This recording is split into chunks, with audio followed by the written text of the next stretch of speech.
19 जुलाई 1969 जब Neil Armstrong moon पर कदम रखने वाले पहले पर्सन बने। लेकिन क्या सही में ऐसा हुआ था? क्योंकि आज करीब 50 सालों बाद तक लोग ये मानने से भी इनकार कर देते हैं कि इंसान मून पर गए थे, और कई लोग अपनी खुद की थियरी बनाते हुए ये कहते हैं कि ये पूरा मिशन सिर्फ एक दिखावा था।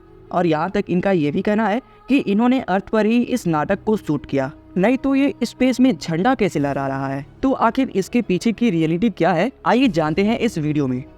अब अगर हम बात करें इस मिशन के शुरू होने के रीजन की, तो इसका रीजन था कोल्ड वार, जो उस टाइम अमेरिका और सोवियत यूनियन के बीच चल रही थी। वैसे तो 1960 के दशक में उन देशों के बीच स्पेस रेस छिड़ गई थी, और जब सोवियत यूनियन के एस्ट्रोनॉट यूरी गागरिन स्पेस में जाने वाले पहले व्यक्ति बने, तब उस टाइम अमेरिका उस रेस में काफी पीछे नजर आ रहा था। अब ऐसा कैसे हो सकता था कि रसिया स्पेस रेस में आगे निकल जाए और अमेरिका उस रेस में पीछे रह जाए?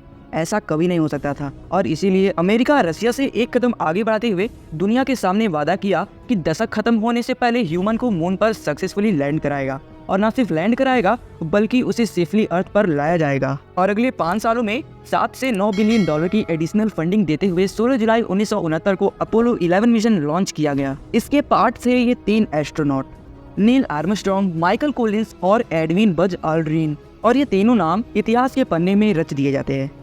इस मिशन का एम था कि लूनार मॉड्यूल मून पर लैंड करेगा और वापस जाकर इसे कमांड मॉड्यूल से अटैच कर दिया जाएगा, जिससे एस्ट्रोनॉट अर्थ पर वापस आ सके। रॉकेट लॉन्च से पहले 1 million gallon kerosene, liquid oxygen और लिक्विड हाइड्रोजन भरा गया, जिससे इस पूरे रॉकेट का वजन 3 मिलियन केजी हो गया। इसी की हेल्प से रॉकेट करीब 10 मिनट के कम समय में आउटर स्पेस में पहुंच गया, और करीब अर्थ को 1.5 टाइम ऑर्बिट करके मून के ऑर्बिट में एंटर करने के लिए आगे बढ़ा, और फाइनली 19 जुलाई 1969 को मून के ऑर्बिट में एंटर किया। और 8 बजे के करीब लूनार मॉड्यूल मून पर लैंड करने जा रहा था, बट लैंडिंग प्लेस पर बड़े बड़े स्टोन को देखकर लैंडिंग प्लेस को बदल दिया जाता है, और पहले पॉइंट से करीब 4 मील दूर तक किसी दूसरे पॉइंट को लैंडिंग पॉइंट की तरह डिसाइड किया जाता है। तभी करीब 8:16 पर ऑल्ड्रिन फ्यूल के इंडिकेटर की तरफ देखते हैं, जिसमें सिर्फ 5% फ्यूल ही बचा था। इतने कम फ्यूल को देखकर मिशन कंट्रोल एक काउंटडाउन इनिशिएट करता है कि यही काउंटडाउन डिसाइड करेगा कि मून पर लैंड किया जाए या फिर इस मिशन को अबॉर्ट कर दिया जाए।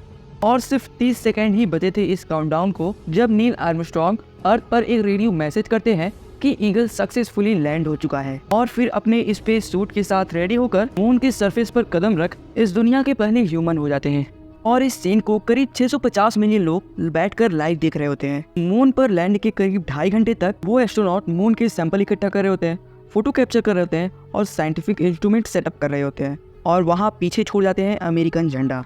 दरअसल लूनार मॉड्यूल करीब 21 घंटे तक मून पर रहा, और वापस जाकर कमांड मॉड्यूल से अटैच होकर वापस अर्थ की तरफ बढ़ा। अर्थ के एटमॉस्फेयर में एंटर करने का प्लान था कि कमांड मॉड्यूल अलग हो जाएगा और सर्विस मॉड्यूल अर्थ के एटमॉस्फेयर में डिस्ट्रॉय हो जाएगा।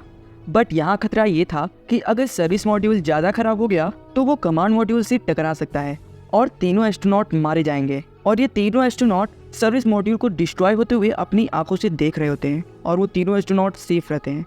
इस मिशन के एस्ट्रोनॉट के डेथ के इतने हाई चांसेस थे कि यूएस प्रेसिडेंट ने अपना एक अल्टरनेटिव स्पीच तैयार कर रखा था, जबकि ऐसा कुछ नहीं हुआ, बल्कि उन्होंने सेफली लैंड किया।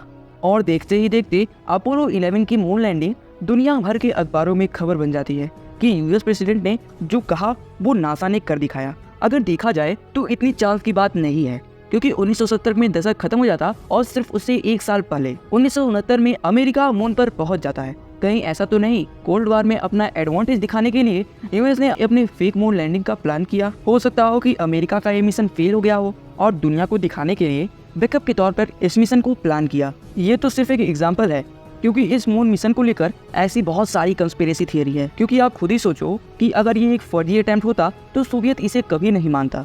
लेकिन उस झंडे का क्या जो मून पर लगाया गया था? वो झंडा वेव क्यों कर रहा है? इसका भी एक सिंपल रीजन है, क्योंकि जिस झंडे को वो मून पर ले गए थे स्पेशली डिजाइंड था, और इस फ्लैग में एक हॉरिजॉन्टल रॉड लगी हुई थी जिससे हमेशा स्ट्रेट रहे।